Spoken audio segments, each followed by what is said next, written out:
What's good? What's good, good people? This is your boy TJ. We got Chuck Ray in the building, and we are live. We are live. I know y'all think, we missing one person tonight, but hey, it is what it is. Our man Jeremy had to work a little late tonight. So we're going to hold down the fort. We're going to hold down the fort with the chat tonight. We're going to need y'all help. So make sure y'all send in your comments, and we're going to get it going, man. So Chuck, how was your day, brother? Man, pretty good. Just trying to stay cool, man. At least I'm not in the bubble like some of these players are suffering from lack of nutrition. But I'm doing okay. How about you? Doing good, man. Doing good. I'm in this hot spot of Central Florida with this corona, man. So I'll be in this house all day, every day. So, getting a chance to do something like this, man, it's it's exciting to kind of break away mentally. So we got make sure everybody that's tuned in, that you subscribe and you like KICKnology, KICKnology YouTube, you know what I mean? Hit the like button, subscribe, yeah.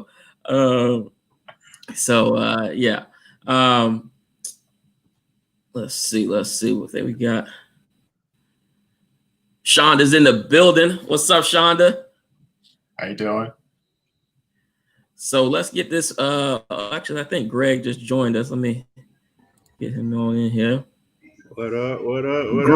Greg, what's up, brother? What's going on, man? All right. So we got the fellas in the building. Let's get the chat started right away, guys.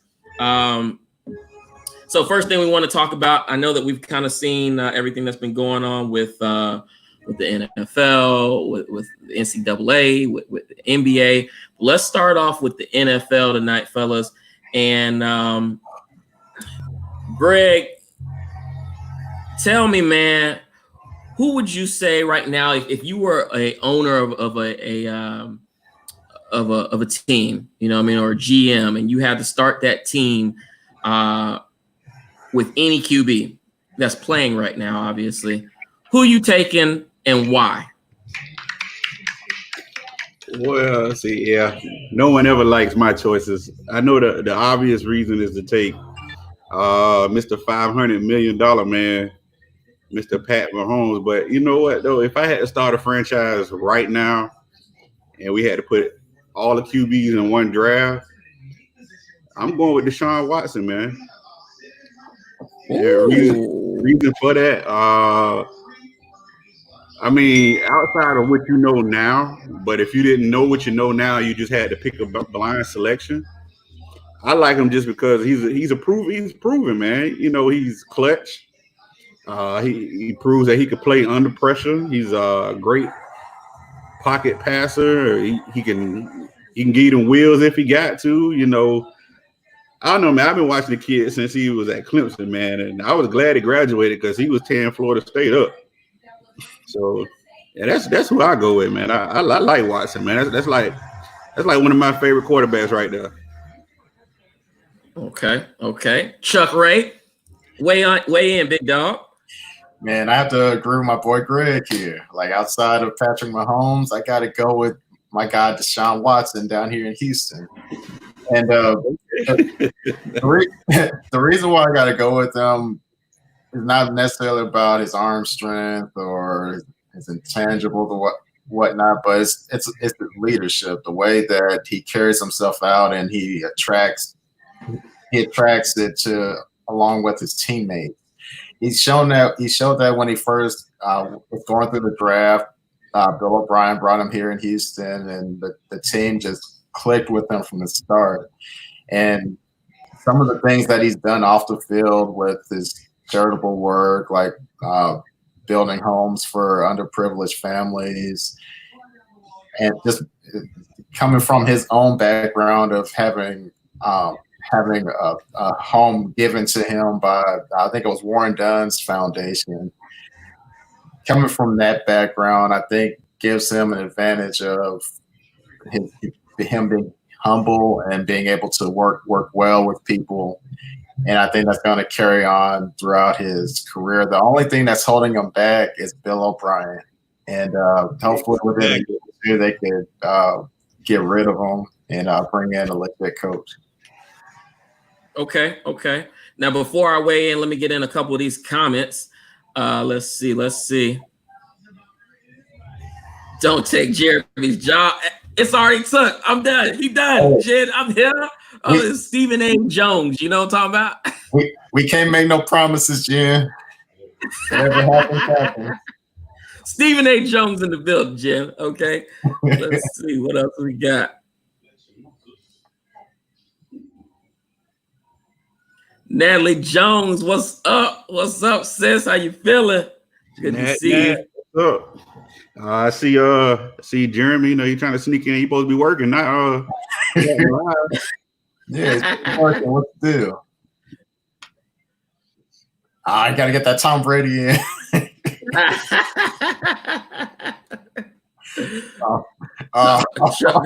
Chuck Brady.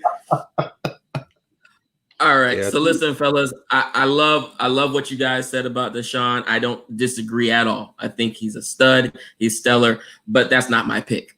My pick is also not the 500, the half a Billy man either.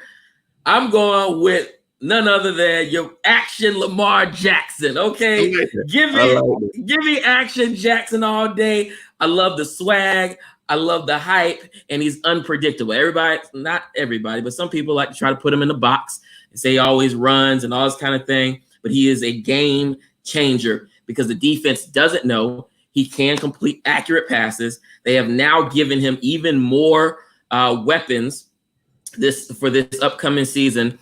And as I predicted a couple episodes ago, I've got them actually winning the Super Bowl in Tampa. You see, I got my Buccaneers jersey. Winston on the back, but I got the Ravens winning the Super Bowl because of Action Jackson. So I'm going with Lamar, guys, and it's really just because he's so unpredictable.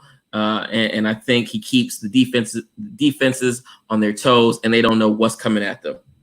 Oh, yeah. I mean, I like that pick. I actually like Lamar. I wanted to win, too. Actually, my Super Bowl picks this year is actually Baltimore and Seattle. Those are my picks. Okay. Those are my picks for the Super Bowl. But my only thing about Lamar is, and it doesn't have anything to do with his speed, his arm, or whatever, but I just feel like he's one of those players that just fills the stands. You know what I'm saying? He's a great player, phenomenal. I honestly think he could win a Super Bowl, but right now it's just more of an attraction because they saw him move the way he moved last year. He's been moving like that forever, but they got a glimpse of it. So I really want to see what he's going to do this year. I know Deshaun Watson, he probably won't ever win a Super Bowl under the coaching staff he has right now. So the two favorite to me coming out the East, even though as a GM I would pick Watson, I think the two favorite coming out the East is either going to be Mahomes or Lamar. It's kind of whoever wins that battle. Yeah, that's how I feel. So okay. I see my take. Smooth. What's up, brother? Good to see you, man. They go. What was her name last week? Vicky's Secrets. Victorious is in the building. What's up, Nicole? So, all right, Chuck Ray, tell us more, brother. Okay, well, my knock against Lamar, I like him. I love his game, but I also look at him kind of like that same category with Cam, a guy that he throws and he runs half and half of the time. And right now he's young, he can get away with it, but a few years down the line, he may end up getting some injuries, some season-ending injuries. And I think it's been shown that you can't consistently do that. You can sprinkle it in here and there, and that's what I like about Deshaun and Patrick, and even Russell Wilson. They run at times, but it's like they choose when to do it more than Lamar does. And I think I don't want them to hinder his game. I want them to slowly progress him to being more of a pocket passer with the way his career is going to go. But that's kind of what my 2 cents are with Lamar right now. Okay. So Smooth says, you guys think the Ravens can beat the Chiefs? Smooth, I believe this Ravens of this upcoming year, yes, can beat the Chiefs. I think they were really a dead even tie last season, but they have made some great additions this upcoming season, and I think Lamar is even more settled in to his own confidence and the confidence that he has, that he's got the buy-in from the team and obviously the coach. So if those two meet head to head, yes, Move. I got the Ravens walking away with the W out of that one. What y'all think, fellas? Well, I mean, it was close last year, but only thing I think the Ravens need a extra body down the field. Well, they need somebody, a consistent catcher. So I think if they happen to sign AB, I know everybody think AB crazy. If they happen to sign AB and he doesn't get suspended for the full year, man, it's over. It's over. It's over. It's over because I mean he's different on that field, man. It's just something about him. I mean, off the field, I can't really explain what he go through, but on that field, man, he's probably the best route runner in the game. So that'd be interesting if they can sign a receiver that's gonna be clutch for him on first, second, and third beyond the tight end spot. Man, it's over. Yep. That's the difference. Well, I mean, Mahomes has 2 advantages over Lamar. First, he got Eric Bieniemy. Man, he should be a head coach. That dude's brilliant. That's one of the coaching staff and the weapons. That's the. I mean, the defense is Ravens got defense, so I don't know. That's just my opinion. Okay, Chuck. I think the Ravens can beat them just because they're more of a well-rounded team. They have a solid defense, solid run game. Lamar can throw it at times consistently. But my fear is when come playoff time, when the game starts to slow down and you're in like real cold weather conditions. And I guess it goes back to what you mentioned, Greg, about having a solid receiver like an AB that can make pretty much any catch out there. Unless he has a player like that, I think he's going to struggle when they play in the playoffs. Like regular season, anything can go. Having the right matchups, taking advantage of that, 9 times out of 10 you'll get the win. But I think it's been shown over time that you have to be as consistent as possible come playoff time, and that's why I want him to continue to grow as a passer. Okay. Hey, listen, everybody, we are almost at 3,000, 3K. On the subscribe. Make sure you like. Make sure you're subscribing. Okay, thank you for that reminder, Smooth. Yes, sir. Let's see. Victorious she's still with us. So Natalie said, that's a big if though. Okay. You're right. That is. Victoria said, Ravens are not a passing team. I disagree. I disagree a lot, actually, Victorious, because last season, was it Andrew? Is it Mark Andrews? Is that the tight end name? He ended up being one of the major monsters of fantasy football. He's only a monster when he gets the ball thrown to him. He was a monster in fantasy football. He's going to continue to be. Hollywood Brown was nice in the beginning of the season, and then he had a little injury problems here and there. But he's a good complement as a number 2 to somebody like you were saying, Dylon, if AB comes on board, or somebody else that can continue to stretch the field in that manner on the first, second, and third down. Yeah, let me tackle that one about the consistency. To a degree, I agree with Nicole about the Ravens. I mean, they're a run-first team, and it's hard to run against 8 to 9 players in the box. I don't care what team you are. I don't care how fast you are in the backfield. That's why I say they need that consistent catcher. She said it doesn't matter, but it will matter to the Ravens offense, because if they get a consistent catcher who can, catch first downs when it's 3rd and 7 or when it's 3rd and 6, 3rd and 9 or whatever, if you got that possession receiver, that's going to take pressure off the running game, because then you won't face so many 8 in the boxes. So I think the Ravens do need that this year. So that way, you don't have Mark Ingram. I can't think of the gentleman they just drafted at the running back spot. Plus Lamar, like I said, it's hard to run with that many people in the box. So okay. Yeah, I think It looks like. Oh, go ahead. No, it looks like we got somebody's donating to try to get Jeremy back on the show.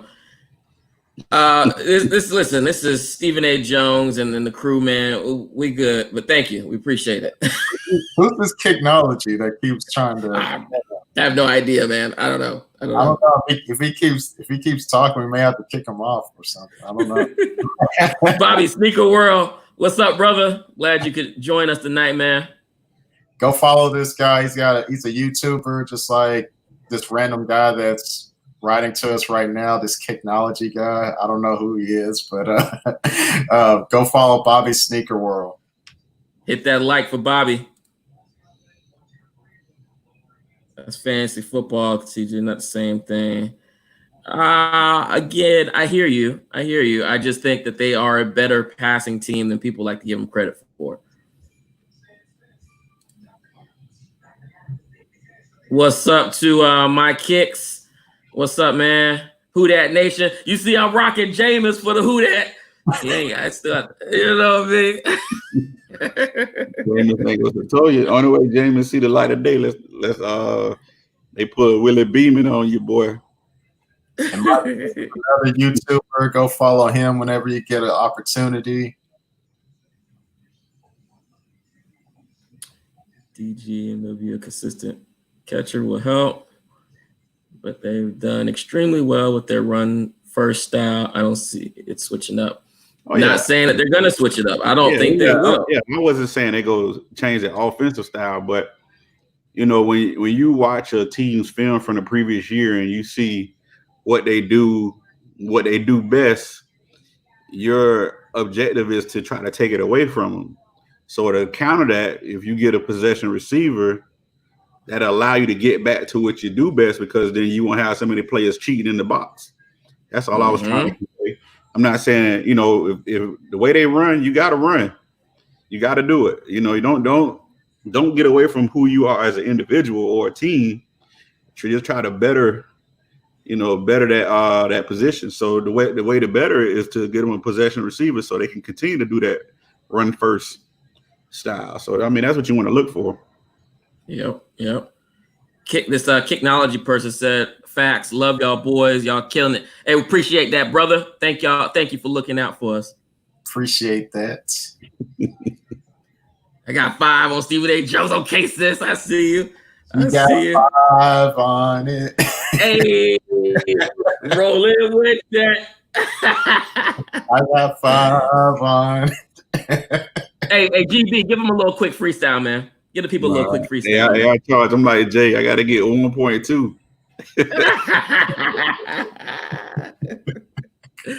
Okay. Yeah, victorious. Okay, so Chuck Ray, give us a little insight on what's going on right now with the NFL and the Corona. Give everybody a little breakdown of that real quick. Okay, real quick. From some of the articles that I've been reading about here today, they've come out with a new helmet structure where they have like a plastic covering over the faceplate of the helmets, not the top, but at the top and the bottom. And also I've seen where some stadiums are limiting certain capacities right now. I I think Baltimore said they were only going to have about a fourth of the population they would have at the stadium there. So it's just curious to see how it's all going to work out for them. Will they have a bad coronavirus crisis, or will they be able to manage it like the NBA? GB, talk to us, man. What's your thoughts on the NFL and the corona, and how is it possible that they can coexist, or is it a no-go? I mean, I don't know, man. It's a hard decision because every individual is going to be different, and to me, it all kind of boils down to money, man. At the end of the day, I mean, corona itself, man, is so unpredictable. I mean, as far as we know, everybody here, knock on wood, but you know, who knows who has it? You know what I'm saying? True. So that's like the biggest thing to me is like the players. I mean, I don't care what you put over the face mask, what you put over your body. I mean, at some point, you know, you got to take your helmet off. You got to do something. So at those point in times, you know, when you think you're being safe, boom, there it is. As far as NFL, I mean, it's going to happen. They're going to try to run the NFL until the last minute, just like they do in the NBA. Until the last minute. I mean, you can't really, I hate to say it, but you can't really stop your livelihood. I know it's bad to say that because I don't wish anything bad on anyone. But as a player, man, it's going to boil down to a decision. You know, some people, you know, like the $500 million man, if he said he wasn't going to play, that pretty much shut NFL down. So he's stuck between a rock and a hard place. But then, you know, if you're a brother and your money's stacked, you may decide to sit out. Other people might, you know, the ones that are getting the vet minimum or, you know, haven't been managing money well, or they're counting on several people that they're supporting, they might go out there, you know, and risk it, man. That's a hard one, man. Okay, let me get a couple comments in real quick. My kicks say, yeah, gave everybody their money back for season tickets and kept their spot for next year. I've heard a couple other teams that are moving to a 25% capacity for the stadiums. I just don't know how that's going to actually work out, but we shall see. Let's see. Smooth said, I don't understand why the NFL banned jersey swaps, which is quick, but they'll be tackling one another for 60 minutes. That exactly goes back to Greg's point just a minute ago, Smooth. I mean, you could put all the face stuff over your helmet. They can have them come out and play on the field in hazmat suits, but at some point, they're going to take the suit off. They're going to get a drink of Gatorade and expose their body to the outside elements. If you're tackling somebody and you land on them, you're breathing on them, you're coughing on them, somebody going to sneeze, something, fluids will be exchanged in some kind of manner, you know? So it doesn't make sense to me, man. It doesn't make sense at all. Let's see. Natalie says, just stay home and get ready for 2021, period. I mean, that's an option. I mean, I'm a fan of that. I mean, especially when it comes down to the college kids, the high school kids, or the Pop Warners, or the whatever I-9 sports, or, you know, all the way up to the professional league. I'm a fan of 2021, but I mean, as you see, you know, some of the leaders that we have in this world, it's cash over everything. So that's why I don't see it really shutting down. Is because it's money over everything. They, you know, look at all these people that done, you know, died. I mean, come on, they still doing it. Hey, Victoria said, if anybody that's got 1,000 kids, they gotta play. See, there you go. Whatever your situation is. I mean, hey, you know, like she said, 50, 11 kids. You don't know what their money look like. You know, you look at anybody that follow Country Wayne. He trying to get it in by all means necessary. You know what I'm saying? Greg, you talking about the real Country Wayne, or you talking about Jeremy? I don't know how many kids Jeremy got, but I mean, I was talking about the real Country Wayne. No, you know, everybody says that Country Wayne and Jeremy are actually Countryland was the truth to him and his twins. So, you know. See, I see 90% of the league having no choice but to play. All because just like unlike the NBA, a lot of their contracts are not guaranteed. And I think for that reason, the owners know that as long as the season is available, majority of the players are going to play. Yeah, because I mean, at the end of the day, those players, we don't know the ins and outs of a lot of those contracts. I'm pretty sure Nicole probably can explain it better than I can. I'm positive she can, but a lot of those contracts, yeah, you get like you got the $500 million man, for instance, but there's a lot of stipulations in for him to get that money. You know what I'm saying? So it could be like in the NBA, it might be how many buckets you make in a year. If you make the All-Star team, if you make the playoffs, you know, a lot of those different clauses go into these contracts, these big contracts that these guys have, which makes them, like a portion of it, yes, it is guaranteed, but you don't know if they don't do the guaranteed part. And they rely on their performance for all sports that I know of. Mm-hmm. So that might take them back, man. You know, I go back, I can make 20 free throws and get $100,000. I'm gonna go back and play in the NBA. You know what I mean? Or if I go score 5 touchdowns, I'm gonna do this. So, like I said, man, at the end of the day, the money is what's gonna drive the decision. So listen, Victoria says it's unavoidable. We've seen it in the wintertime, that white column of breath smoke in between the linemen, a straight COVID cloud. You're right. Yeah. Hey, I'm telling you, you think about it. Or you think about when you score a touchdown, you know you want to celebrate. Right. Yeah. You know, yeah. That little bump might cost you. So listen, keeping up with that theme that we kind of been discussing. Hold on, one more comment real quick on that. Natalie said, and that's sad because it comes down to feeding your family versus staying alive. You're absolutely right, Nat. Absolutely right. Well, while we're kind of still on that topic, let's switch over and talk about the NCAA. So I know that you guys have kind of heard about it, but for anybody that's watching that may not know, certain conferences have decided to eliminate their non-conference games, right? So, for instance, Florida State playing Florida, right? The staple that's been going on for how many years, Greg? Probably like, I want to say like over. It's been forever, man. Yeah, I think it's like maybe 50 years or something crazy. But anyway, something like that kind of rivalry and out of conference game. They have eliminated that in certain conferences. I think it's the Big 10 or Big 12 that did it. The Pac-12 has done it. And a few others are kind of on that on the edge of making that decision. I think the ACC is on the edge of making that decision as well.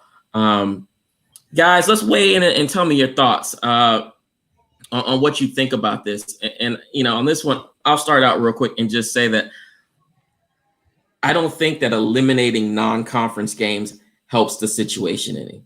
If you're going to say, oh, well, I want to limit my players and their exposure to, you know, the virus and to getting sick and my program being compromised, I think the program is immediately compromised the day that you step on the field with any other team, no matter the conference, period. And so for that reason is why I think, yes, there's major money in NCAA football, but there's not major money. There's no legit legal money that's being paid to the players, right, at this point. I know that Victorious told us last week that they're trying to have players sign waivers and things of that nature. But this doesn't, to me, help eliminate their exposure to the virus. What do you guys think is going to happen with NCAA football? I mean, do you think they're going to continue trying to slice it down and say, okay, well, we've taken away non-conference games. Let's now cut the conference games in half and cut the stadium size to 10,000. Are we going to keep going to those kind of measures, or at some point they're going to just cancel it? Is it going to take a death to one of the students to cancel it? Y'all let me know. Chuck, talk to me. Okay. I think it's just like the NFL. They're going to keep they're going to keep the train going.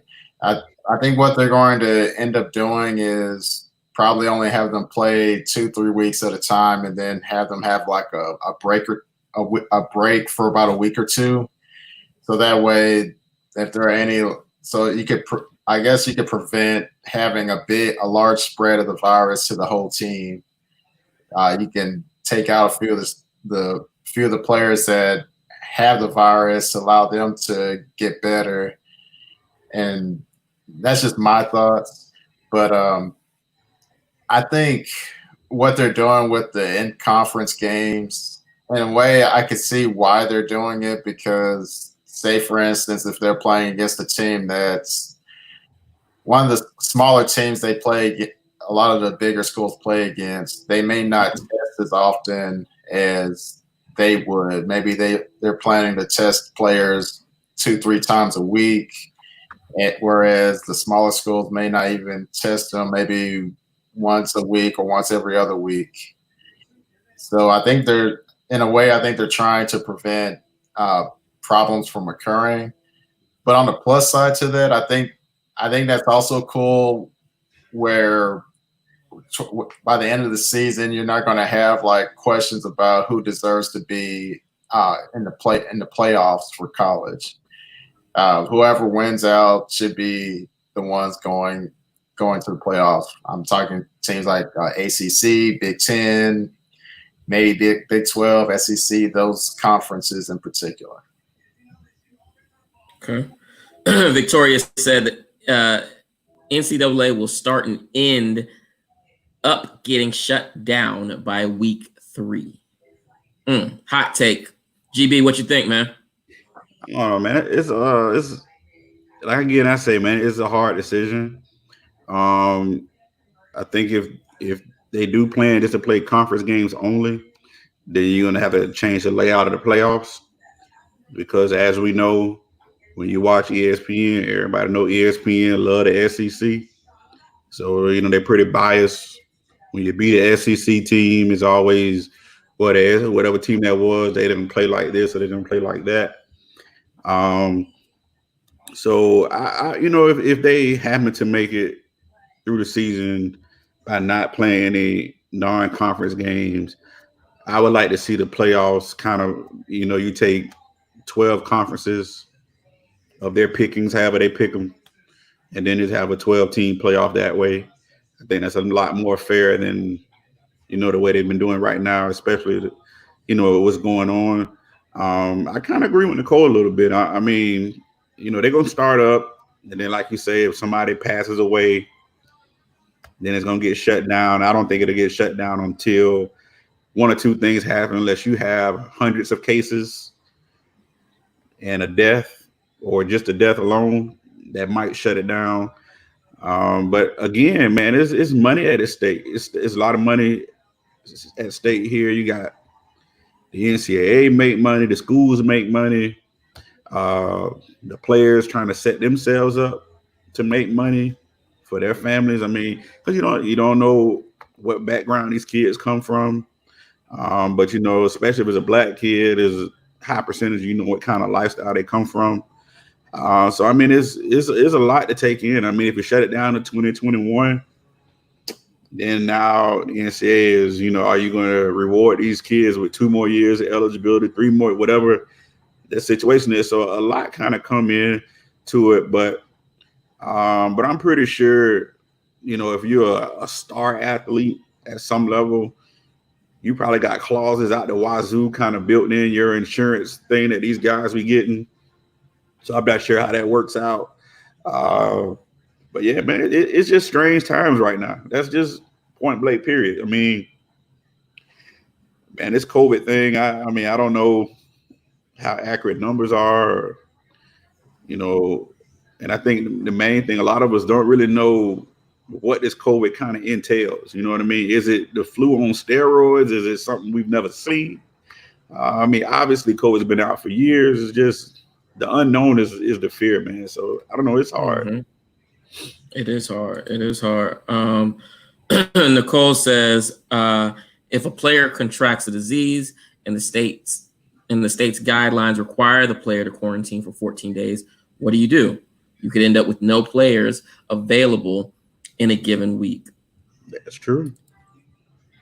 And Natalie says, hey, but why does someone have to die?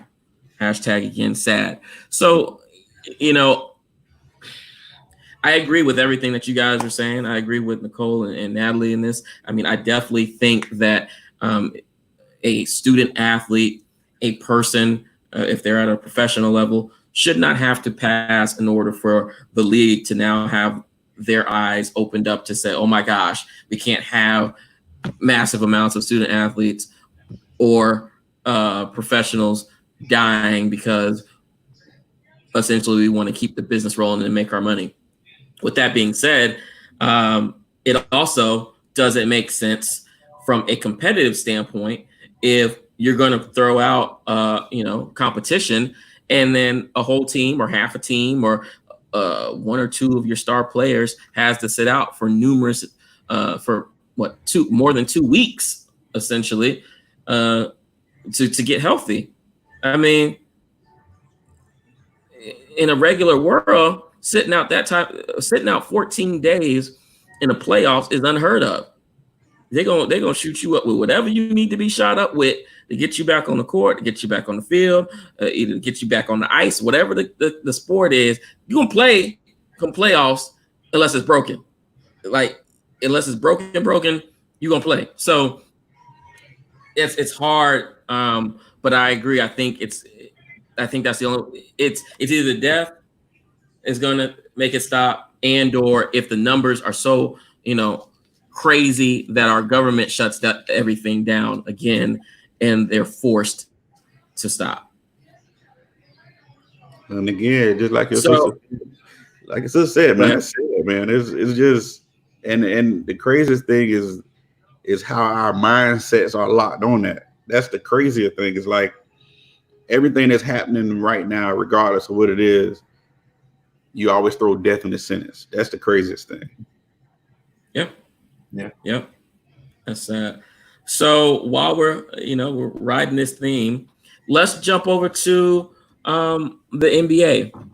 So the fellas, for the most part, have all arrived in Orlando.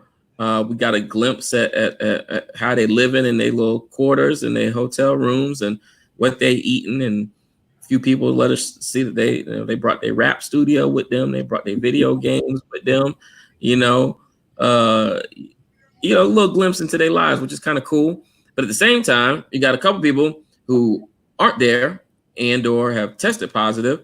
And already, and it hasn't even been I don't think it's been a full week since they got to Orlando. We got a couple people that are out of compliance with the bubble rules.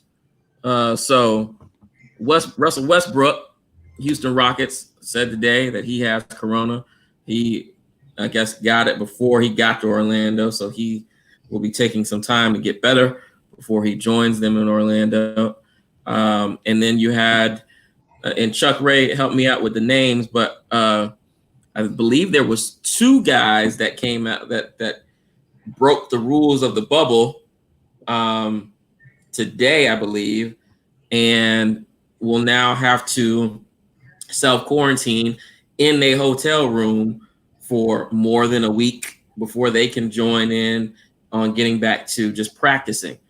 But to me, this also spells a bigger problem because, I understand it's a little bit of, growing pains and all that kind of stuff, learning to stay within the bubble. But it also says, hey, like we said before they got to the bubble, somebody's going to step out of bounds. Somebody's going to, for whatever reason, step outside the bubble, have exposure, and they could bring it back.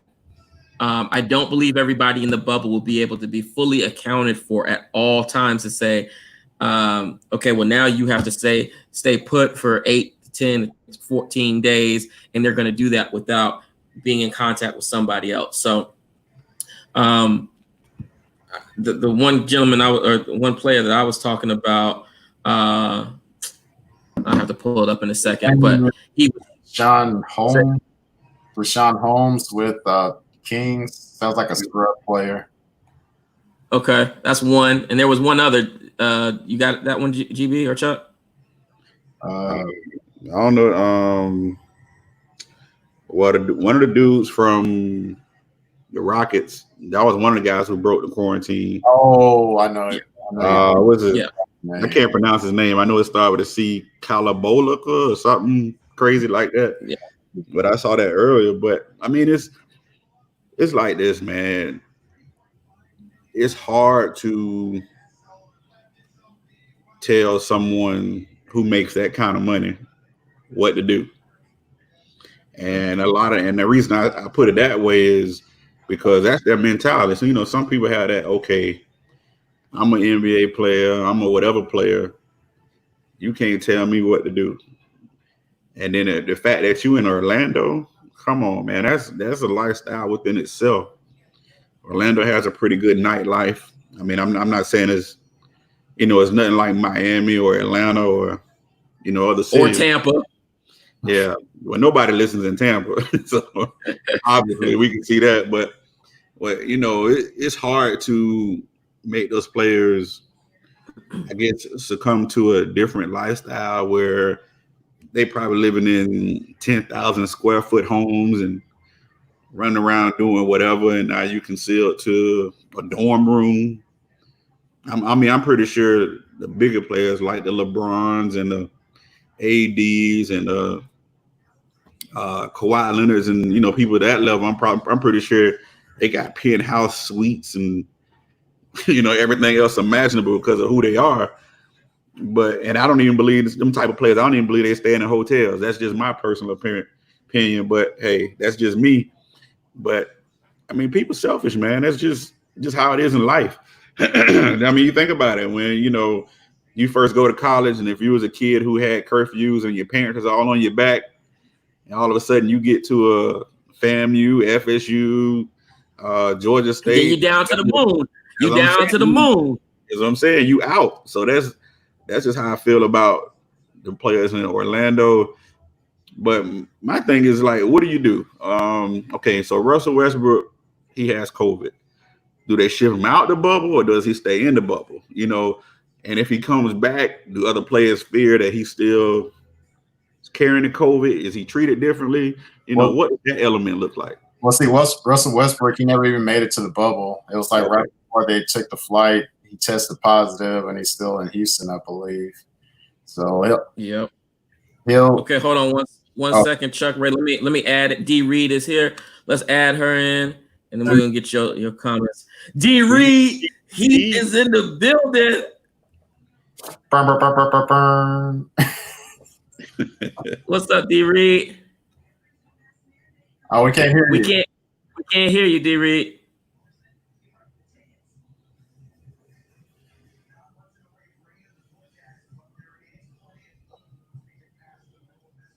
Try to say something. Can you hear me now? There you go. Gotcha. Yeah, to put that mic on so you could drop these bars. That's what it was. Man, that's right. Here y'all go. How y'all doing tonight? We good. How you doing? You know, I can't call it. At all. Cool. Hey, everybody that's watching D Reed's Heat, make sure y'all go to her YouTube page, like, subscribe. She be going ham on the shoes. She almost got your boy hooked up with some duck camos. Then GB almost got me hooked up with the duck camos, but I caught an L. It's all good. Listen, I try to do what I can. That's all I can do. Yeah, I'm still, man. Listen, I'm still working for you behind the scenes, man. Them things, that's like any shoe, man. Once a shoe gone, it's tough. Yeah, that's tough. I appreciate it. It's tough, man. So D Reed, we want you to jump in right away to what we're talking about. Right now, we're talking about the bubble and the corona, and is it possible that they're going to be able to coexist. Like we said, we're not even a full week into the bubble. We've got 2 players that have kind of stepped outside the bubble inadvertently, accidentally, whatever the case may be, but it happened. And then you also have, a superstar type player in Russell Westbrook that, tested positive right before he was to get to Orlando. So he's not actually made it into the bubble yet. Right. The question is, do you think that this is going to be possible for, this whole setup of the NBA, all these grown people, to be grown men, to be isolated in the bubble, not break protocol, and they have a successful continuation to this season? It's tough, and I'm gonna tell you why. You're asking men who have families, who have wives, to basically go into a location and not see them for, I believe it's 3 or 4 months that this is supposed to happen. Okay. Right. So you mean to tell me you're going to confine me to this hotel space in the gym and that's it?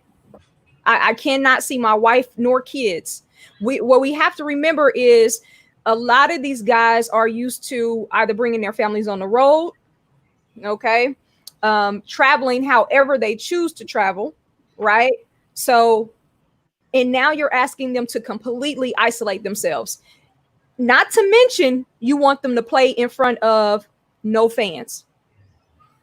Okay. Mm-hmm. So are we really being realistic? Because before everything happened, we had one of the biggest superstars, right, in LeBron saying, I've never played in front of no fans and I don't intend to. Right. And I don't know if y'all recall him saying that, but I do. I remember. Oh, okay. Yep. So now we're in a scenario where you don't have a choice. You don't dictate whether you're going to play in front of fans or not. Okay. Because the bulk of their money comes from what? Let's be honest too. It comes from the television contract. So it really didn't matter whether the fans were in the stands or not. The majority of your money comes from the television contract. So when he first said that, I called BS. I said, at the end of the day, if you want your money, you're going to play. I don't care if you've never played in front of 0 fans or not. Okay, this is your career. You are the image behind the NBA, right? Everybody turns to you as far as leadership and guidance. So what you say goes, and come on. Yep. You gonna tell me that him and the commissioner are not talking about this? And see, him and the commissioner, I'm sure, had a discussion right after he said that, like, LeBron. It goes back to a lot of ignorance about a lot of athletes, in the sense of, first, I mean, I understand why you make a comment like that because you want the NBA to open right back up. But then again, you don't know a lot about Corona as a, as a what it is. I mean, like I said, it's only people who know about Corona is whoever released it. That's just how I look at it. Or if it was released, I don't know. Whatever that conspiracy looks like, it's just those people who are in control of that aspect, they know. So at the end of the day, like I said earlier before you got on, D. Reed, money drives everything. Period. I mean, LeBron, listen, I respect LeBron to the utmost for what he does. I'm a big fan. But at the end of the day, I don't care if it was just the players and the ref. He's going to play. Exactly. And he's going to play. He's going to play. And a lot of players, and I think to some extent, they play for selfish reasoning. You know what I mean? A lot of them have brands. You got like LeBron, he's called himself chasing Jordan. You got another player who's trying to prove you got another player trying to prove themselves, get a better contract. So it's gonna be a lot of selfish reason that these guys play. And it's just tough. It's just tough to call. Yeah. So Chuck, tell me what you think, man. I mean, can these grown men make it happen for 3 months, or is this a setup for failure? I think they can. You're going to have some cases in the bubble. It's just going to happen. But I think they ultimately will be able to, like, after they get through with their 2 or 3 day quarantine. From what I've heard, they live lavishly. Like, they can pretty much eat whatever they want as long as they stay on the resort. And I've been to Disney World, and they have some pretty good food there. It's pricey as heck, but you do have some good options while you're there. But oh, go ahead. Let me just say this, okay? So Chuck, go ahead, D-Reed, go ahead. What we got to remember, though, guys, is basketball is a contact sport.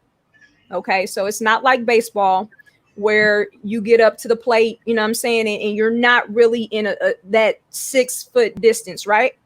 Basketball is a contact sport. If one person tests positive, it will shut down the 2 teams that are playing at that point in time.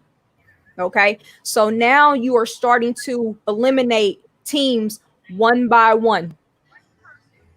So in actuality, how can you keep that many people from being symptom free and testing positive when, like I said, we got superstars who got access to so many things? You're going to tell me that they are not going to sneak in women? Yep. Oh yeah, They're not going to sneak in. They're going to have their. That's what I'm saying. You're not going to stop it. And that's, I made a comment earlier, and I'm not sure if D-Reed, if he was on yet, with just like the Russell Westbrook situation. I don't know the ins and outs of it, but I know he tested positive for COVID. So how many times have you heard, this person tested positive, but they have no symptoms? Mm-hmm. So now does that person, do they keep that under wraps and that person goes and play? No. I'm just saying, but I'm not saying that's what they're going to do, but it just kind of goes back to, what you said. It makes a lot of sense, because it's like, if I play for X team and you play for Y team and I bump into you, now everybody's infected. Took 2 teams out, but to the point of keeping that bubble going, how many of these cases are they really going to report? Are they going to do it case by case basis? I just wonder about those things. I'm not saying that's what they're doing, but those are some of the things that I kind of wonder about. Let's see, they're going to be testing every day. I'm sure they're going to test right before game time. So yeah, you're going to have like 1 or 2 people that are going to get it, but I don't see it being the whole team. In fact, they're going to probably have it where they're going to have like extra players on the team. I think what the regular lineup is about 15 players on the team. I think they're going to have about 18 or 19 just in case. So here's the problem. Here's the problem, Chuck, and what D-Reed was kind of saying, and I think even our good friend Stephen A mentioned this, maybe even last week or so, and he was saying these guys are used to living a certain lifestyle, so they're not going to be able to break kind of natural habit. So they bring some women in, they bring some entertainment in, or they kind of find a way to get up out of their little bubble and go have their fun. Now they unknowingly bring something back to the team practices, and boom, went from one person that stepped out and had it to now it exploded to 5 or 6 people on the team. I don't care if they showed up with 10 or 12 more players. Those aren't impact players. And if you have impact players not playing in a game, the NBA says, oh, well, hey guys, the game tomorrow is supposed to be the Lakers versus the Clippers, but due to the pandemic, LeBron, AD, Rondo is out with the thumb, and Kuzma is out. So they've got really one person from their starting 5 that's playing, and PG, Kawhi, and Patrick Beverly, the dog, are out as well. We're going to continue with this game and think that everybody's going to be excited about what the outcome is going to be? Or are we going to just say, you know what, let's put a little bow on this and wrap this up to 2021? And let me tell you how it's going to work, okay? So with the WNBA right now, I believe they're testing 3 times a day, okay? Collegiately, when we first get in, we got to go through 3 phases, okay? Now, you start out in small groups. if someone in your group tests positive, that whole group shuts down. Okay. Now let's think about it. Let's go back to what I said. If one person tests positive when you are now in phase 3, your entire team shuts down. You don't just get to say, I'm going to isolate, let's say, Westbrook. If this were during the season, okay, if he tests positive on game day, the entire team has to shut down because what? They would have been in shoot around. So he would have already been exposed to every single person, but you also still have to go back to the daily log. Everybody gets logged. And so if he was around everybody in a full team practice the day before he tests positive, the entire team shuts down. So you don't pick and choose who you isolate. And that's where you're going to run into an issue.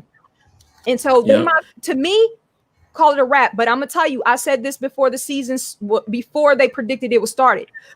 When I seen that the TBT was going to play, I said the NBA is not going to have an option. They're going to have to at least try and make an attempt because the TBT is playing. You cannot shut it down if you have a tournament of that magnitude. I don't know if y'all watch it, but Joe Johnson is a part of the TBT. Mm-hmm. I saw it. Yeah. Yep. So when you have players of that caliber playing this tournament, you can't tell anybody that the NBA is not worthy enough and they don't have enough, basically enough. What am I trying to say right now?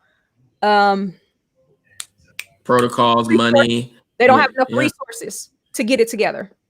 So that's just my thought. I think that they should shut it down, but I think that they're in a sticky situation when you have, like I said, the TBT that's playing. Okay.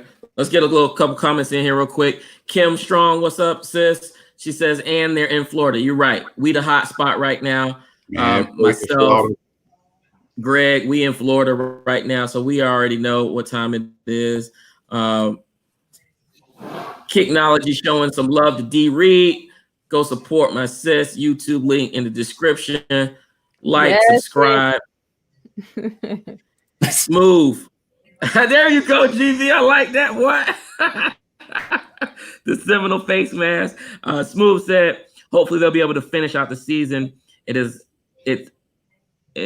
not going to be easy. Don't want to hear no excuses when LeBron wins his 4th ring. I hear you, Smooth. I hear you. But people gonna have something to say, brother, if players are not able to play. That's just sports in general, but I don't think there's no athlete right now that wouldn't play. You know what I mean? Because it's hard, man. And this is why I say that. One, you got, what are the top 4 teams everybody talking about? Lakers, Clippers, Milwaukee, and maybe the Celtics. That 4th spot is always iffy. Mm-hmm. Those are the major teams, and all the athletes on there are going to play. That's just given. But then, what about those athletes who, like, look at Oladipo. You see he kind of backtracked now. He's talking about he might play. And I say that, and, I say that because it's like, okay, I'm in contract year. Mm-hmm. If I go out and, I throw up 27 and 5, that's gonna give me some weight when I go in there and negotiate my contract next year versus, oh, you couldn't play through COVID like everybody else. Mm-hmm. You know what I mean? So a lot of players are kind of weighing that. So I don't know. It's difficult, man. It's rough. I mean, if I was there, it'd be like a 90% chance I probably would play. Really? I think I would play. And see, that's what I'm saying. Like, money is driving the whole thing. Like, if they don't play, it's going to impact their salary. Well, the flex salary cap the NBA has for next season and the seasons to come. So, because of course, just like with the NFL too, a large chunk of their money is through TV money, and you take away that TV money, along with, of course, the attendance of fans. It's going to impact it by a lot. So there's a lot at stake for both the players and the owners of the teams to allow this to work. And yeah, you're gonna have a few people that are gonna be stupid, like the smaller players that broke protocol. But I think ultimately, when it's all said and done, they're gonna find a way to make it work. Okay, so let me just go across the panel real quick. Chuck says they're going to make it work. D. Reed, what do you say? They're going to make it work, or does it get shut down? I think that they will make the attempt so that no fans are upset, but I don't think that it will go completely through. Okay, GB, what you think? Man, I'm kind of in agreement with D. Reed, man. I think it's gonna pop off big, but it'll have to be something drastic for it to shut down. So, I mean, how long are they supposed to be going? 3 months? Yeah, It's supposed to be 3 months from the start of basically August 1st. Yeah, that's gonna be rough, man. I don't know, man. That's how this first month go, man. I wanted to last, but not to the extent we start losing like people. Like really losing them. I ain't talking about just getting sick and getting well. I'm talking about 6 feet losing. You know what I mean? So yeah. Right. So here's my opinion, guys, and I think if anybody's been watching this show, you know where I'm going. yeah, here come that Jordan. Can we hit the button, man? Guys, it's not going to happen. It's not going to happen. Okay, they're going to try, and I do want to give the NBA credit for making a concentrated effort. I even think that Greg Popovich went on record and said, "Hey, even at my age, I feel like this is one of the safest places to be." But even with that being said, 3 months. So essentially, you're talking about 4 months, because it's 3 months from August 1st. 4 months, and you think that people aren't going to just, not step outside the bubble and not think that things are going to actually happen, I think is being very naive about the situation. And you're right, Greg. I pray and I hope that nobody ends up having to die because of trying to, carry on their livelihood inside of this bubble. But at the end of the day, they're going to have to shut it down for that purpose. And that's either because somebody has unfortunately passed or because too many impact players are sick for them to be able to put out a viable product. Mm-hmm. Well, to add to that, actually the most important sport right now is Major League Baseball. That is going to decide what. And the reason I say that is because they haven't shut down. They haven't put Major League Baseball in the bubble as of yet. So, and Major League Baseball is pretty soon as well. So if they're able to travel to certain cities, contain it, then the NBA, the NFL, and all those other sports may make it through. Hopefully, the NBA, if they're trying to continue, I don't think they will last in Orlando for 3 to 4 to 6 months. I think they might have to move cities. That's my personal opinion because they're actually. I know the last time I saw some of the reporters, and I don't know how true some of this stuff is. I just listened, but they were talking about setting up shop maybe in New Jersey, New York area, just because of Yeah, I heard someone like Stephen. Yeah, so I don't know how true they're going through with those plans, but I think if they want to continue, and we still, Florida has Trump and baby Trump down here tearing up Florida. And for people who don't know who that is, that's Donald Trump. That's Donald Trump and Ron DeSantis. They twin brothers. I don't know if y'all knew that, but they those two are really tearing up Florida, as we like to say, Florida. That's how they tearing up right now. So if those two jackrabbits continue to do what they're doing, then they might have to move. They might have to move to a different site. But do we really think that New York is a better place? Because now we're talking about 2 of the leading states with cases, as far as cases are concerned. So, I agree, but I did see a report. I saw a report today that said that New York had 0 deaths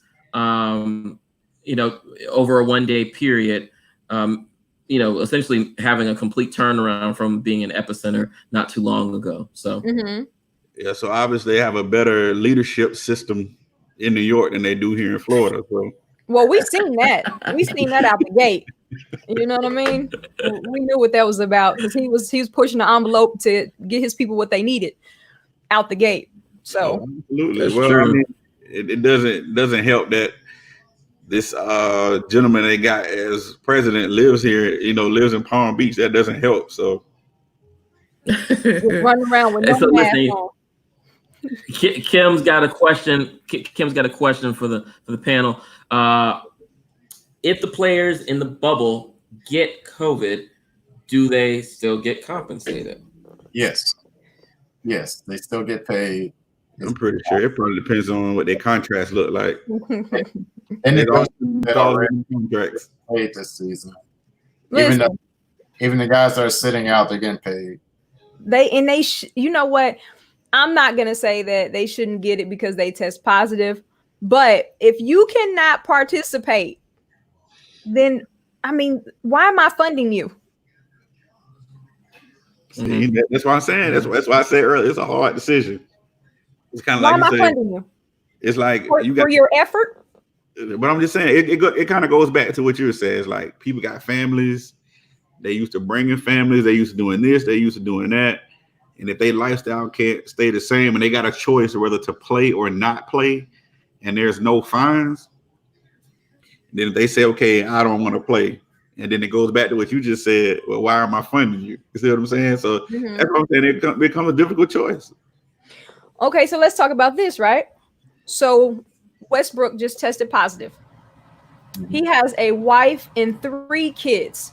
So if he stays in Houston, you're telling me that he's going to isolate himself because he's been around them this entire time. Okay. He's going to isolate himself from them and then still leave and be with the NBA for 3 to 4 months and not see them one time. I don't believe that. I don't believe, man. Listen, when they said the bubble, I didn't. But I just think that was just a fancy term of you just gonna play all your games in Orlando. That's how I took it. Yeah, I gotta look it up again because I thought it was about a month and a half time within the bubble, and then they can allow a few people that they have come visit them. Of course, I'm sure they're gonna go through the same protocol, but I don't know. I have to look it up. I thought that's what I saw. Because now you're exposing them to other things, though. Let's say if that's the case, right? Now you're still exposing them to people from the outside. So what good does that do? You're right, D-Reed. I mean, and I think Westbrook, when he found out that he had it, I don't think that was probably the initial instance of him having it, right? So the people in his home were probably already exposed. Those other friends and family that he may be around, trainers and things of that nature, they've probably been exposed. So, it's not a fluid thing. And I hear what you're saying, Greg, about them, giving this a try and maybe trying to move this thing. And Kim said, well, maybe they go to a state with the lowest rates like Montana, but trying to move this whole operation to a whole nother state in the middle, or maybe in the first quarter of this operation, I don't think there's any success rate in that.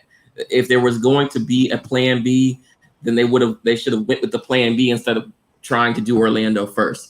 And check this, my boy Brandon. What's up, Brandon? He said, and if KD ain't playing, I don't care. I mean, I hear you, brother. I hear you, brother. I mean, no KD, no Kyrie. I mean, what we that's doing? Facts. But here's the problem: it was never a contingency plan. How do you operate this $1 billion business with no contingency plan?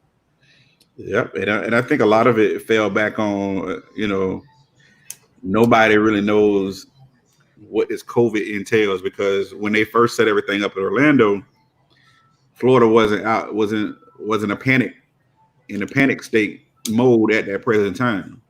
Exactly. And then as the week started going on and baby Trump started saying, hey, everybody go back to the beach, Hey, everybody go back to clubbing. We already don't listen here in Florida already. So now you're giving us more opportunities to be reckless. You know what I mean? You went from every state was at phase 1. We are already in the middle of the alphabet. Messing around with DeSantis, you know what I mean? I mean, it was full blown. So then, you know, with that being, and then they open up Disney, like Disney World's open up right now. But the biggest thing about it, here's the bad thing about it, and this just put it all in perspective. Disney's open, but the corporate office is closed. Mm-hmm. So think about that. You play in the NBA, and the soccer league's going on down there too. So there's more people down there. Yep. You got kids and family that ain't never been to Disney. You don't think they finna go to Disney? Come on, be real. Mm-hmm. Then you got Disney, you got Epcot, you got Magic Kingdom, you got Universal Studios, you got SeaWorld, you got the sport complex within itself, and then you got downtown Disney, and then you talk about the nightlife. It's Fat Tuesdays and First Fridays, ladies get in free before mid. It's all kind of craziness going on down there. So listen, let me add something to that, GB. If y'all think that some of these boys ain't gonna try to skip down to Tampa, you must be kidding yourself. Let me tell you, if y'all don't know, Tampa is the strip club capital of the world. Remember that. I mean, yeah, think about it. And then Miami ain't nothing but 2.5 hours away from Orlando. Let's be real now. If you got a boat, I mean, just let's be honest. South Beach, man. So come on. You know what's down there? Glitter and Corona. Stay away. Stay away. Okay. You're right. That's what I'm saying. So you can't expect these players to be confined to a dorm room where you used to living a certain way. And then some of these players go out all night, don't sleep, and they get around the court, throw up 15 or 20, and then take a nap. That's right. I mean, and JR is a walking testimony, right? I'm sure he does everything under the sun. He's been reckless for a long time. And he's look at Paul George. See? My kick said, this too shall pass. We're gonna look back at 2020 like, y'all remember when the world shut down? Man, can we get to that point already? Let's fast forward to that point. It's crazy. Man. Nah, they ain't feeling it, man. Shit, I don't know that I'd be feeling it either if I'm used to living my life a certain way, and now I got to live in this little cube. Yeah, I hear you about the money. 30,000 foot square home, and now you in a 2-bedroom, and you throw a rock, everybody got hickeys. Man. So listen, guys, and everybody in the comments, let's get ready. It's been a good discussion tonight. Let's talk about topics for next week. What are y'all thinking? People in the comments, throw out some topics for us for next week. What do y'all want to hear us talk about? I know we covered the NCAA today, the NBA and the bubble. And before you got in, D. Reed, we also talked about the NFL and who we think our number one quarterback is if we had to start a team right now. If we had to start a team right now. Yeah. D. Answer that one. Go ahead. Let me hear your take on it. Okay, yeah, go ahead, D. Reed, because we'll tell you what we said after you answer. So the question, D. Reed, is. Go ahead. Hold on. Look, the question is, if you were the owner or GM of a team and you had to start your team with any one of the current quarterbacks in the league, who would it be and why? I'm saying Lamar Jackson. Why?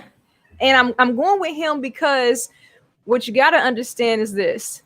You can't stop his ground game. Okay. And he has the ability to throw the ball within 10 to 15 yards very efficiently. Okay. So I think his ability to move you down the field at a rapid pace, I'm putting my money on him.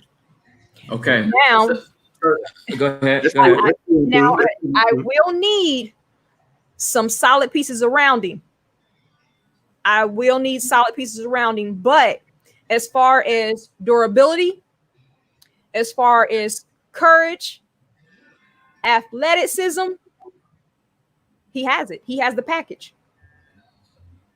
Okay, D Reed. So listen, I've always felt like me and you were right here. Okay, and I said Action Jackson too.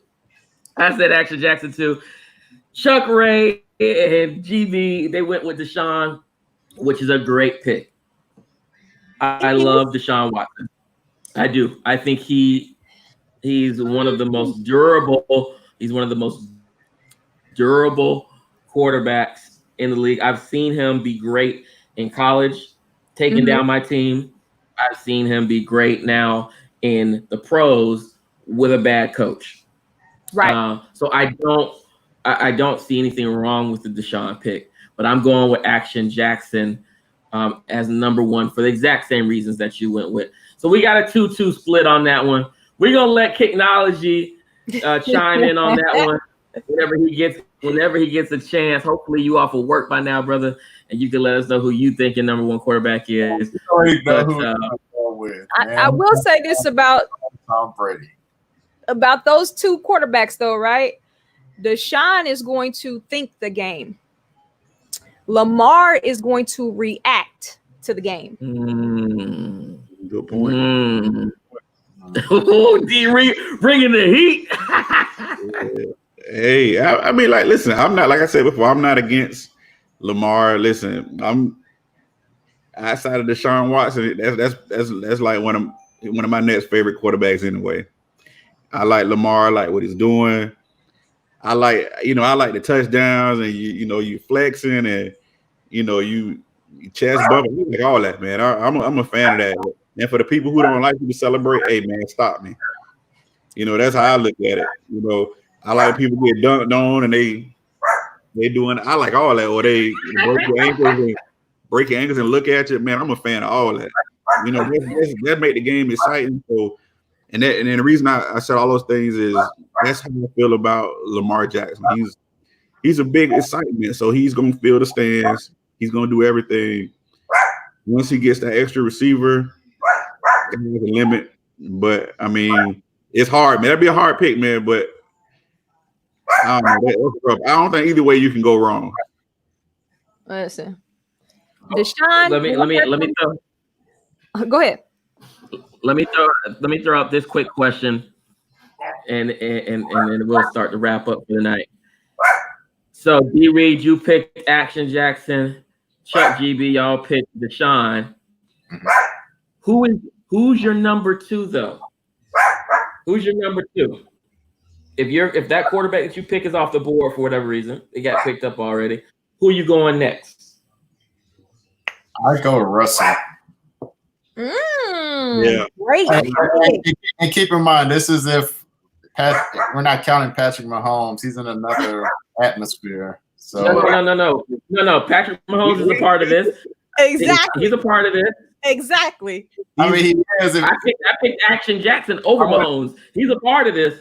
I would have picked Mahomes over Watson, but that's why I said y'all like this, man. Mahomes. It's the coaching staff, man. He's athletic. He does a lot of great things, but that coaching staff let that boy just run wild. Period. He don't have that coaching staff. I don't know.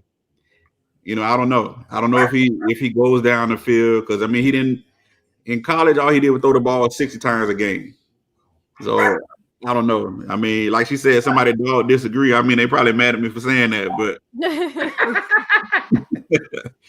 But yeah, man, I don't know. Mahomes, yeah, he's out of the world. But if I had, let's just say Lamar's off the board, Russell Westbrook's off the board, Deshaun Watson's off the board, and Pat Mahomes off the board. Y'all take all this is when you really got to choose. who's your next premier quarterback? And the person that I'm going to look at, oh man, it's tough, man. It's tough because if I scour the NFL, I don't know. You know, I'm gonna tell you, I'm gonna take a sleeper, man. I'm gonna take my boy Dak, man. I actually like Dak, man. Dak. I'm gonna take Dak. I like what Dak brings to the game. I just think I don't know, man. I like Dak, man. I think I probably would take Dak. I mean, I don't. To me, the Tom Brady's, the Aaron Rodgers, all those quarterbacks, they finna move on in a year or two. Facts. That's why I didn't pick any of those. Because I mean, if we had to, I'm Aaron Rodgers all day. I just don't like who he playing for. But if we had to push on through that crowd right there, man, I like Dak, man. I like Dak. Listen, I'm gonna tell you who I like. Ain't nobody in this chat gonna agree with me, and that's okay, because that's why sometimes they call me Mr. Popular, unpopular opinion.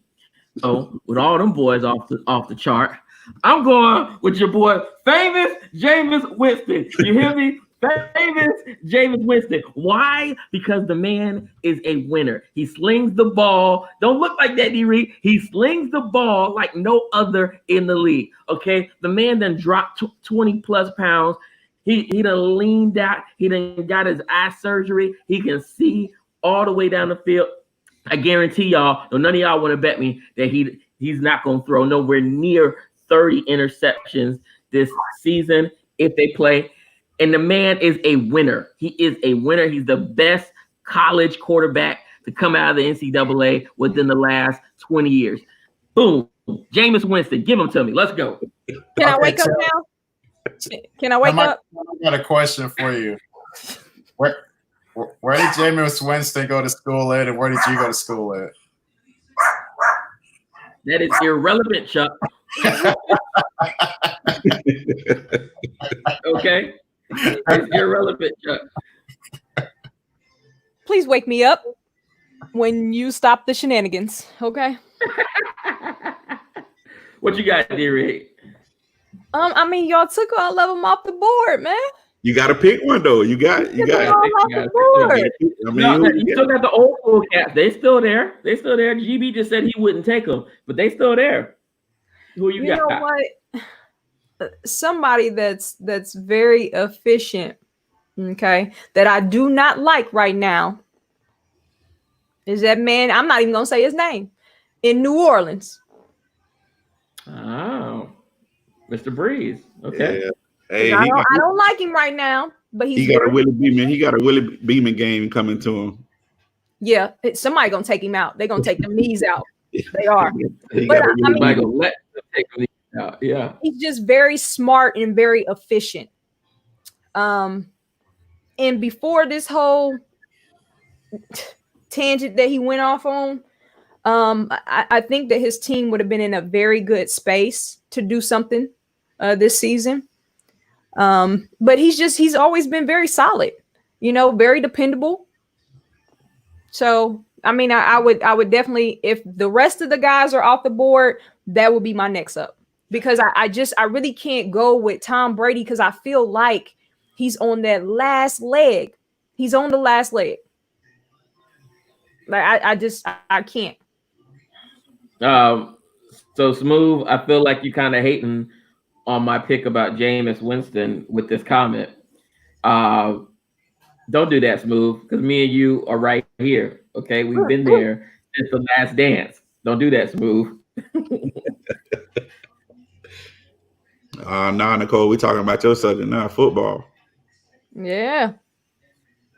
That'd be a good topic this week, since you talked about the quarterbacks this week. Next week, talk about receivers and running back. Let's write that one down, Chuck Ray. Receivers and running back. I mean, you start the franchise. Who you going? You going with? You go pick the Cadillac might break down Julio Jones. You said what? You gotta see. I know how to get the people on this seat. You said what?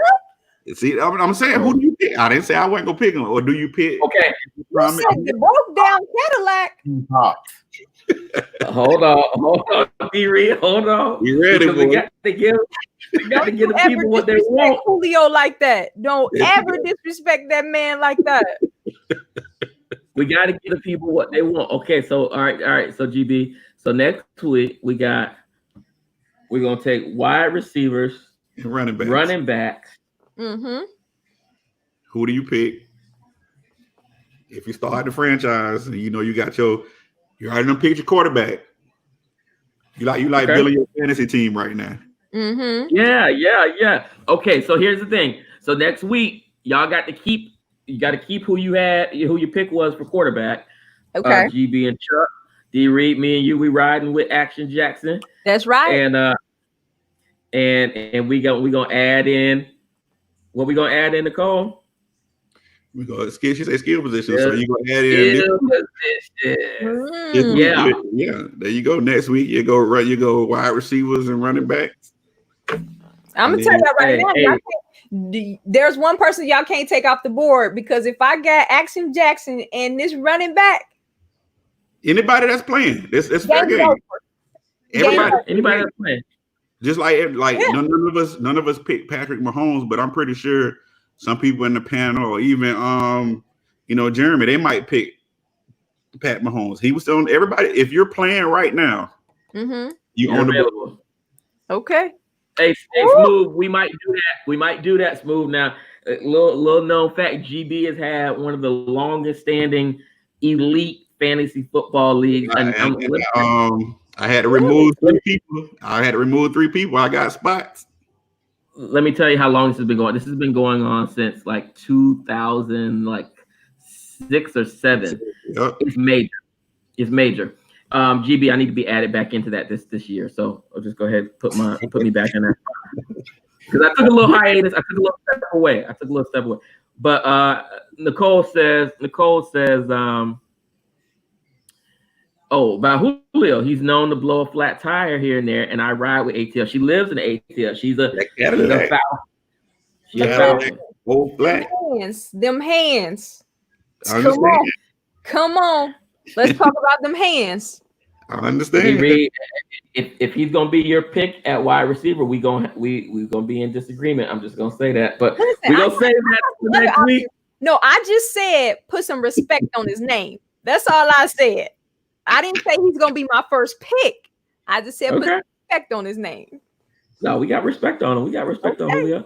You want it, Smooth? I hear you, boy. Okay, you got to come with it, Smooth. If we put you in now, don't be picking. It's the last 3 years, man. This is off topic with the fantasy football, but I got a little wrinkle in there. It make you go to the dome. You got to be able to play. Oh Lord. Oh God. Okay. So we got one topic. We got one topic for next week, and that is skills positions and your wide receiver and your running back. Make sure that y'all do your research and come with it on that. And we're gonna add in another probably another 2 topics at least. So we'll try to figure that out through this week. Yeah, I know another topic. Most of the people that are a part of this panel, and even like myself, I'm not always up here talking, but you can talk about sneakers and culture. You know what I'm saying? Because a lot of people, like I know, like my taste in sneakers is somewhat similar to D-Reed's, somewhat similar to Tim's. I'm not sure how hard Chuck go or anybody, because I mean you don't have to own. Well, if you got over 100 pair of shoes, then you're borderline a sneakerhead. But that shouldn't exclude you from the conversation. Right. Okay. Hey, I got a little surprise for y'all. Check this out. Hey, let me in this thing. Hold on. Hey.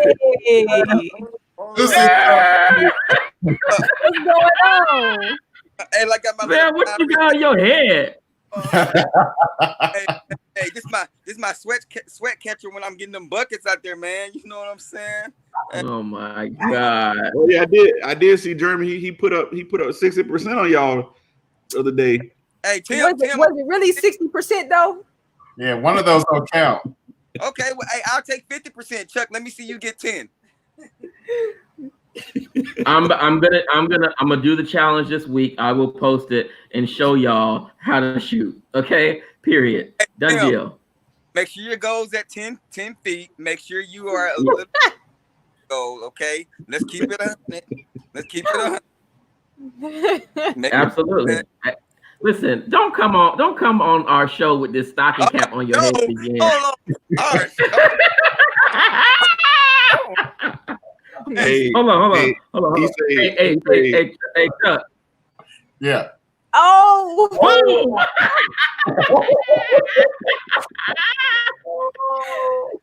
Hey, Tim, wait till you see the thumbnail. Hey, wait till you see the thumbnail next week. Wait till you see what I do to you. Real. Hey, y'all held it down, man. I appreciate it, man. I appreciate y'all holding it down for your boy. Hey, man, it's good.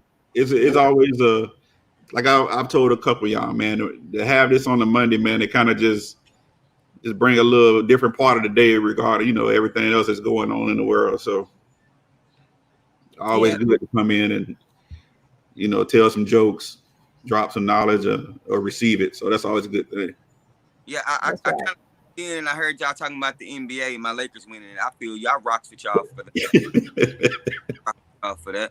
We didn't say anything like that. Nobody said none of that shenanigans. Well, I mean, when it happens, y'all gonna be like, "Oh, y'all said it on that Monday Night Live." Hey, what you got? Okay, this is what you got to do since you gonna be the main man on the panel again next week.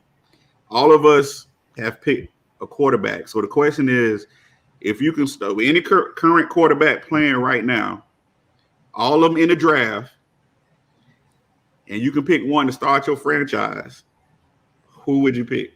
Tom Brady. Tom Brady. Oh my God. All right. Hey, the Julio do-rag is cutting off circulation. Exactly. So right now you got Tim and D Reed. They both picked Lamar Jackson. Tom Brady. Me and Chuck, or Chuck and I rather, we picked Deshaun Watson. And you picked Tom Brady. Lamar Jackson. All right. So next week, I don't know how much you listen to, but next week we all agreed on a topic next week to pick a wide receiver and a running back. So we kind of like we're building our fantasy team basically. Okay. So that was one topic, and I think another topic that we agreed on was sneakers and the culture. Hey, I'm with that one. And the reason I said that, and a lot of people chimed in, was just mostly everybody on here, that's kind of where they derive from is the sneakers. You know what I mean? So yeah, I can mess with that, man. I mean, this is what the channel's all about anyway. And I would love to get the perspective from people that don't have a whole bunch of shoes that's off into it. Because, I'm always talking to people that have just like a crap load of them. You know what I'm saying? But their perspective would be different. You see how many B. Reed got? She got about 400 behind her.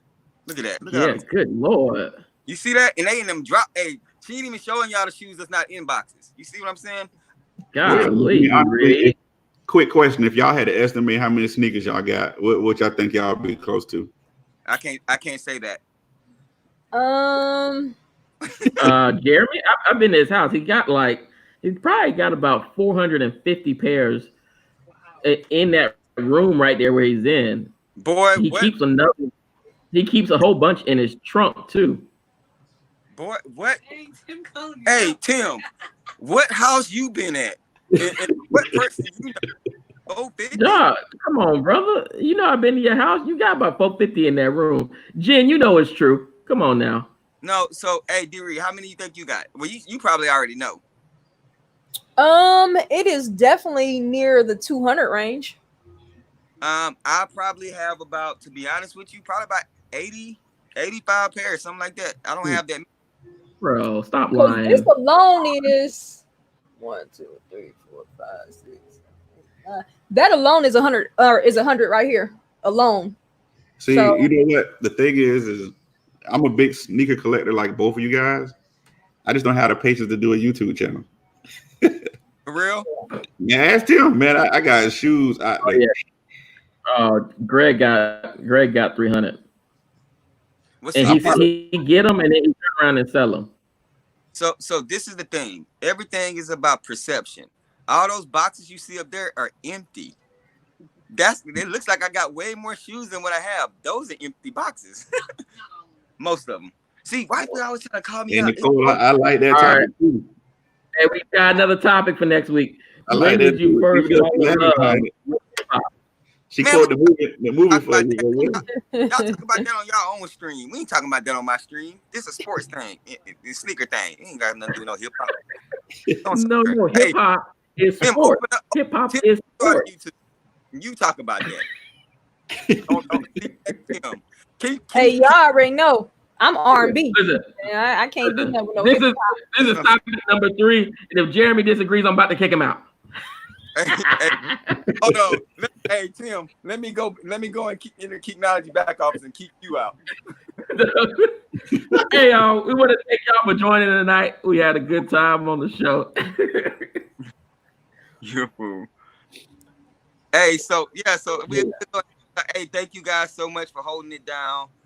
Greg, D. Reed, thank you guys for coming on. Tim, Chuck, y'all did an awesome job from what I can tune in. I got a donation tonight. You know what I'm saying? So that's what's up. Hey, everybody in the chat, I didn't get to see all the chats. I will go back and watch it. I appreciate you guys for supporting me. 3K, we right there, man. So anyway, y'all can help me get to that 3K mark. I would greatly, greatly appreciate it, y'all. But thank you guys for holding it down. For real, for real. So yeah, Tim. Hey, Stephen, hey, go ahead and close it out, man, because I'm about to get off here. You about to close. Yeah. So want to thank GB for stepping in, Dylon for doing this thing. D. Reed bringing the heat as always. Fresh perspective, fresh shoes. Make sure y'all go to her page, like and subscribe. Thank you. Thanks to Jeremy. Thanks to Jeremy for letting us continue on with the sports show. Keep it going. So make sure you like and subscribe to KICKnology. And it's your boy TJ, Chuck Ray. We out. We'll see y'all next Monday, 9 o'clock. We're gonna finish. We're gonna continue on with building our fantasy team, and we'll have some other topics as well. So we out. Hey. See y'all. See y'all. See ya.